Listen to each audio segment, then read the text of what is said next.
Welcome everybody to Cigars and Shots. I'm here with my cousin Christopher Burris. Chris. Do you like Chris or Christopher? I mean, you could call me Chris, but you got to call me Christopher. Okay. So Chris has been in the industry, the film theater industry, for a very long time. How long? 23 years. Wow, 23 years, guys. Went to school for it. Yes. Graduated with it, Yes. in it, and has been in it probably ever since. Yeah.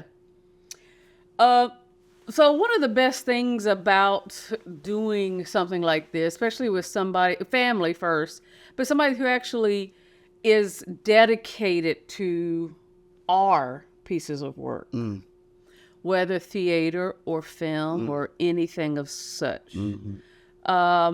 So when you look at, so I asked him who was his favorite actress or favorite anything. That didn't go well. No, that didn't go well because I was trying to pinpoint in on, pinpoint on a movie that we could discuss. But he said Cicely Tyson moved him. Now Cicely Tyson was rest in peace, Cicely. Was in this industry for an extremely long time.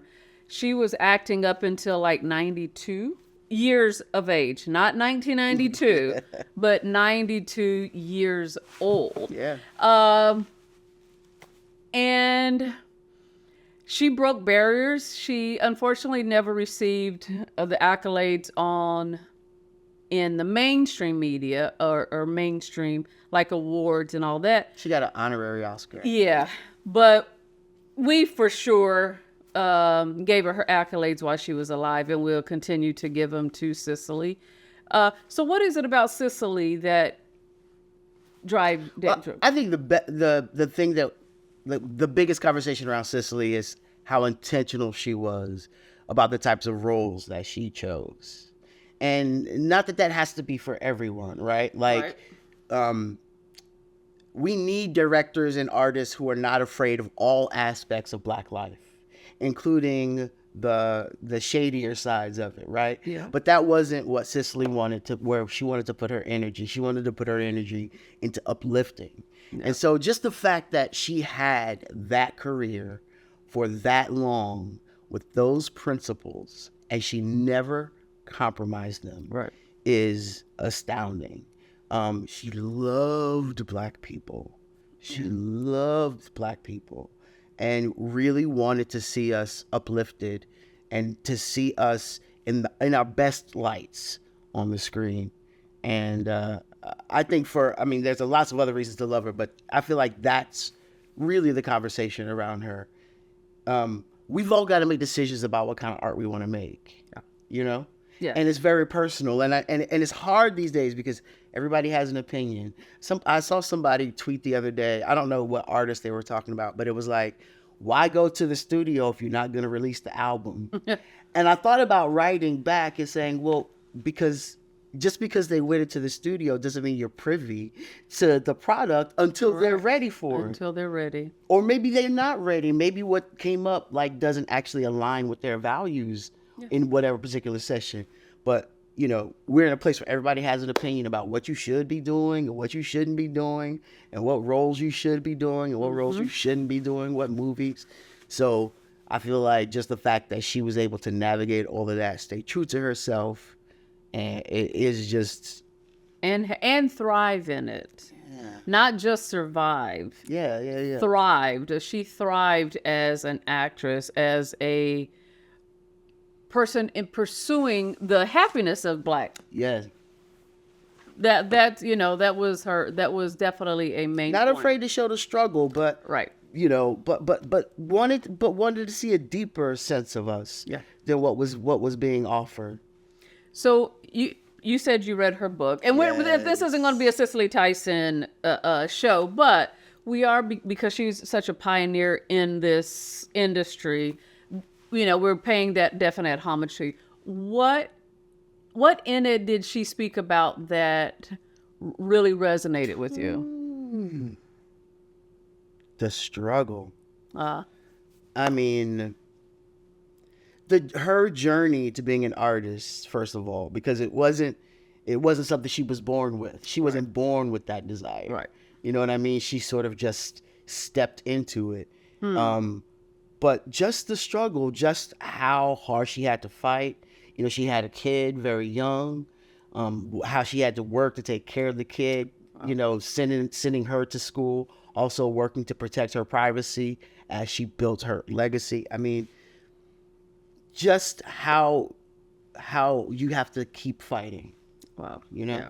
She And never we're gave still, up. and so that's the reason actually for this show is it is 2023 and we are still having the dialogue around Black cinema, Black arts.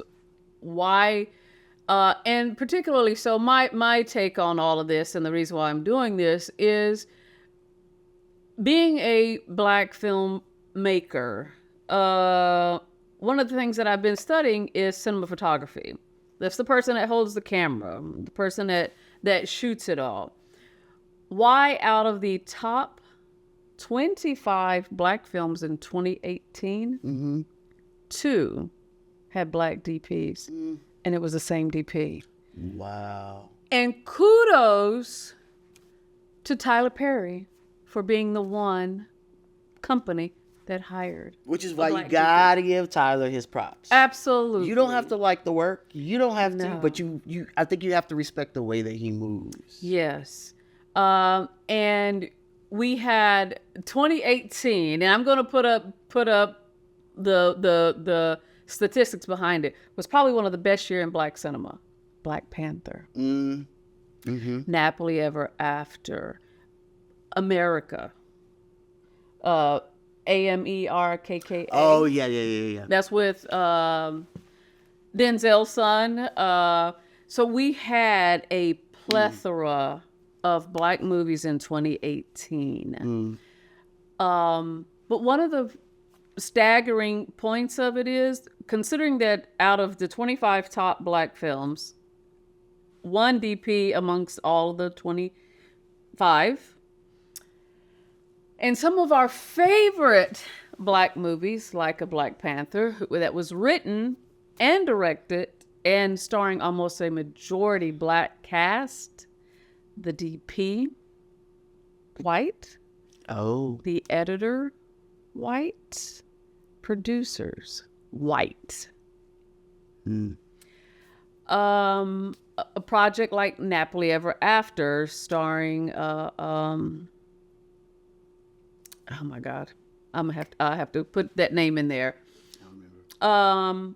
Napoli Ever After. you think we're thinking black, written by a white, by white, directed white, cinematography white, editor white. I could go down the list in that movie. It's Sanaa Lathan. And she even cut her hair all the way off for that movie. Yet it wasn't ours.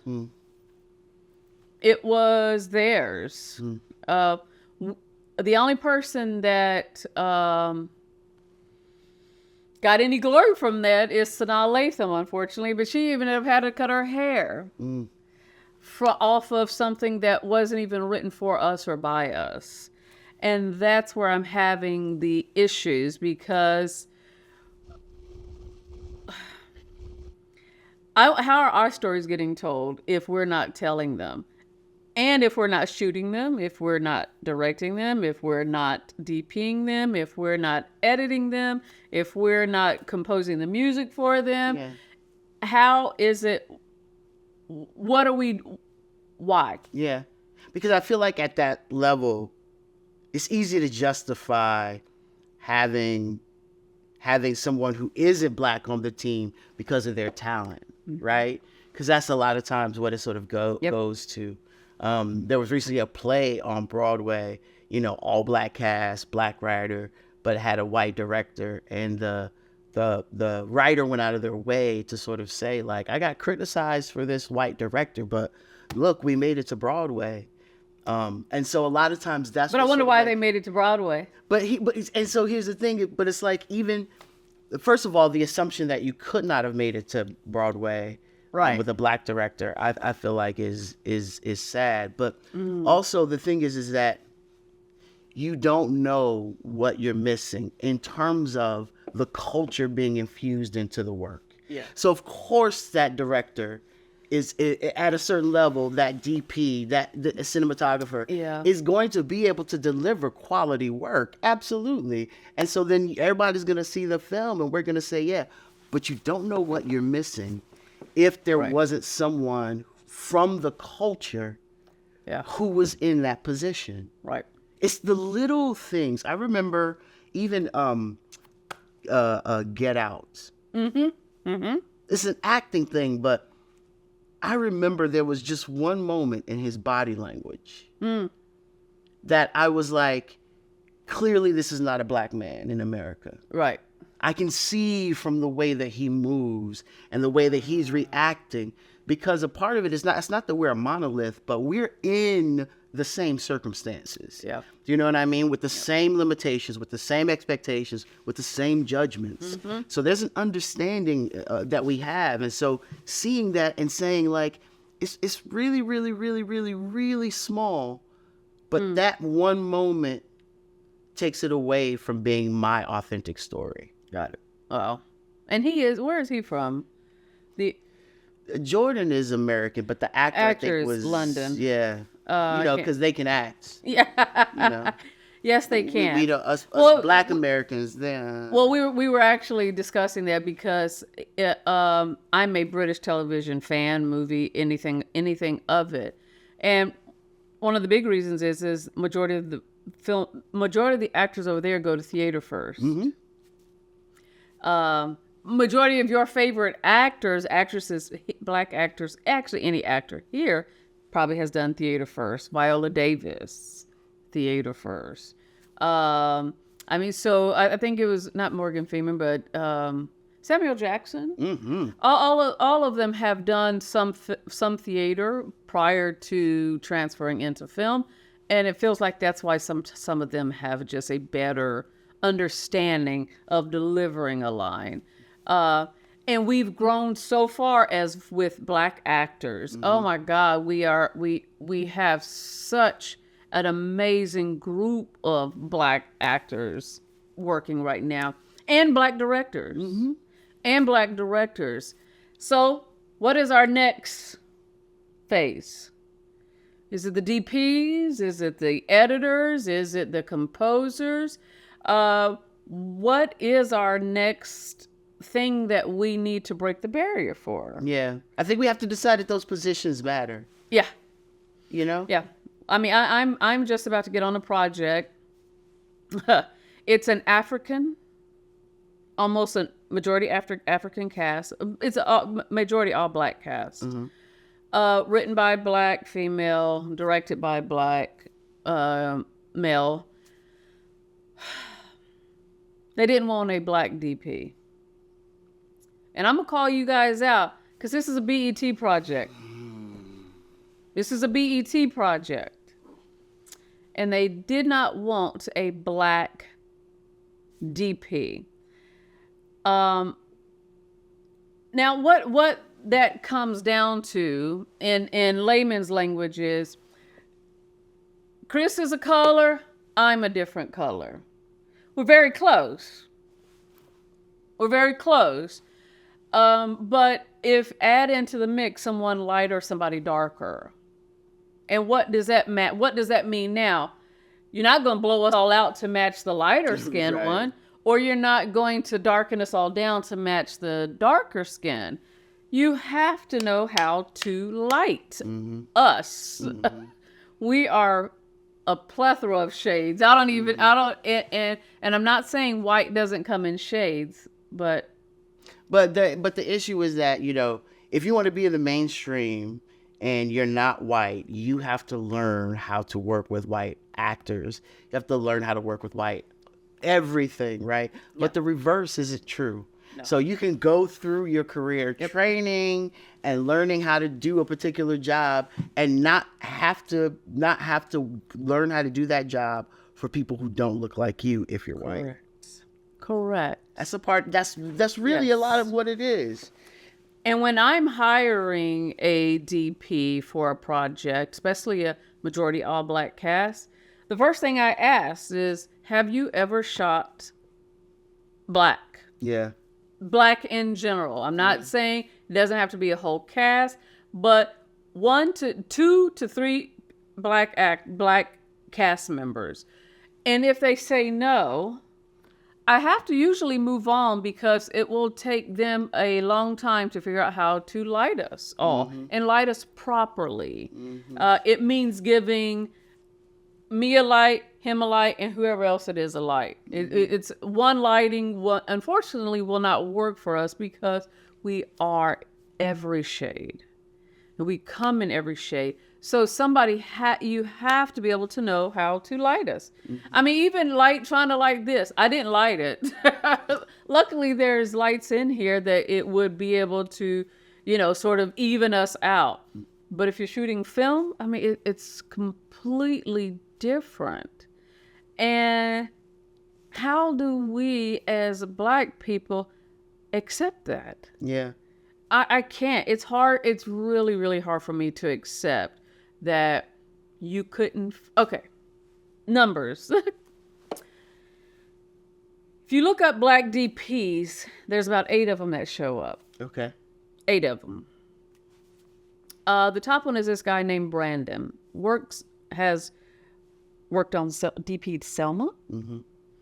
And DP'd another Ava DuVernay movie that was an award winner. He's shooting shorts right now. Okay.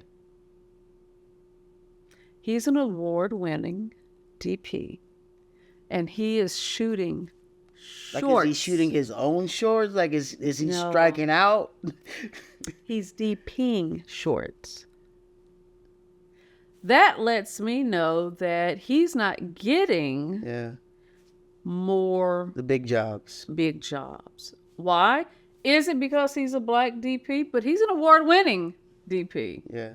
Award-winning DP, guys.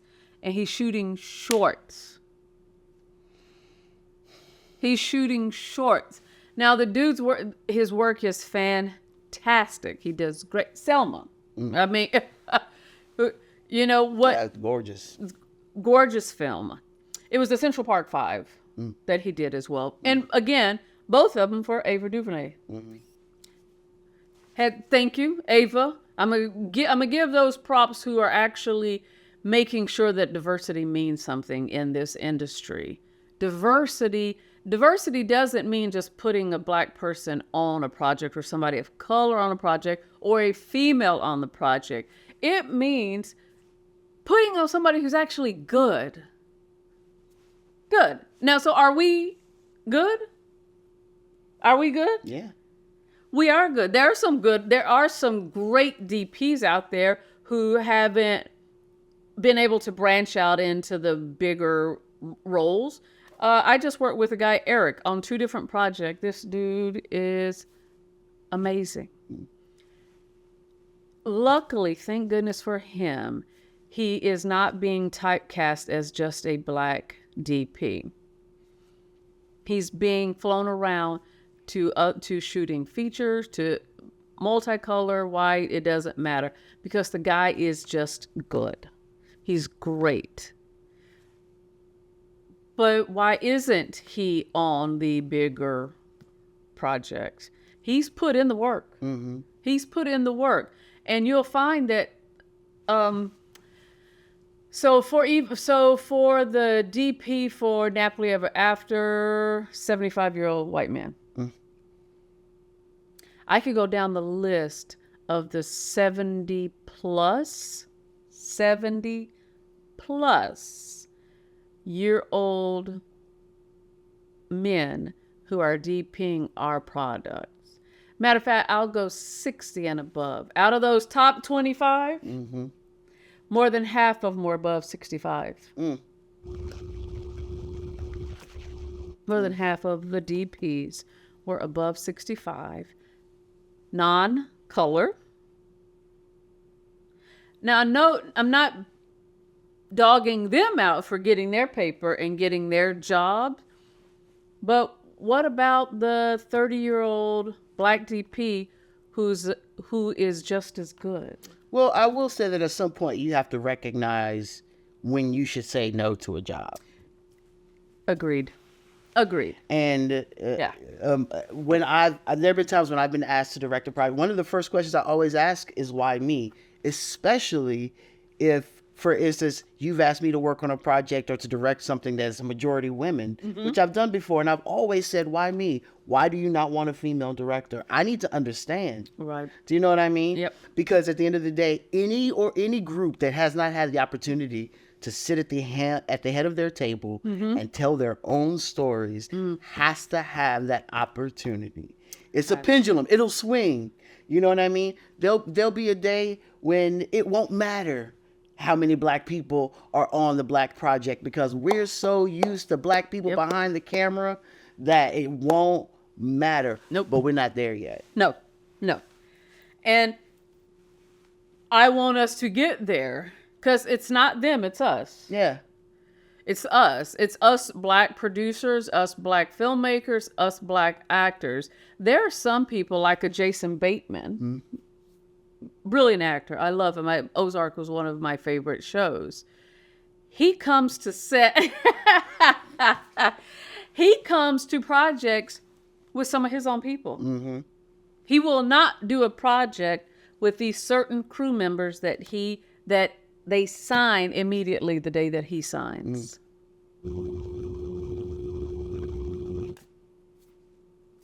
I mean, we probably bring our hairdresser on. Yeah. If given the opportunity. A lot aren't even given that opportunity. But if you're at the top of your chain, you should be able to bring in those that you think are at the top of their game. Yeah, but the issue is control, I think. Yeah.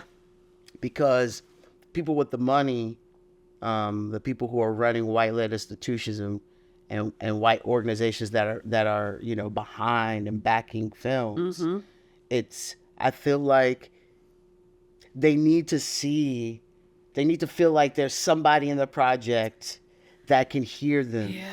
A lot of times it feels to me like a difference in communication, making it feel like they can't communicate Right.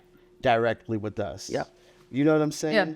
And that is a great point because if the tried and true 75-year-old white man is on this project, they at least think that it's going to be good. But given this 30-year-old DP, black DP, a shot, there's no comfortability in knowing that this is going to turn out great, even though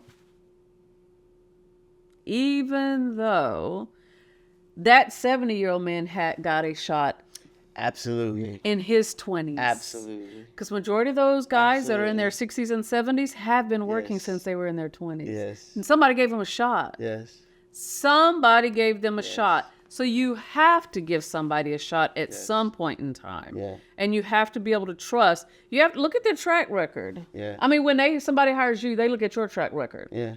They go, okay, he's out. Oh, got it. Okay. They look at your track record. DP's best track record is their work, their body of work. Yeah. You can't fake a shot, so you can't fake a movie that you've DP'd. Do your work. Yeah. Do your work, people. Do your work out there to see who is the best. It's again, we've grown so far in the acting stage of things where black actors, they still have to fight for certain roles. But that's probably one of the things that I love about British television. Any and everybody is casted. any look in it. They want the best actor. They want the best actor. One of my favorite actors, one of my favorite shows was Luther with Idris Elba. It's a British show. Matter of fact, the latest movie just came out. Oh, the new season is out? No, they made a movie. They made a movie. That's right. They made a movie. The cast, I mean, it's a plethora of color, not just white or black. It's Asian. It's Indian. It's Middle. They're literally looking for the best actor. Doesn't matter about color. Doesn't matter about any of those things. Can you act? Because Cynthia, his lead in that is Cynthia. I'm gonna have to remember. I'm gonna have to slide in her name because I get Cynthia. She just hold on. Let's pause for a second. Let me see this. I just want to see how this. Cynthia Nevo? Yes. Yeah. Even though I don't think that's the name. Something like that. Oh, it looks good.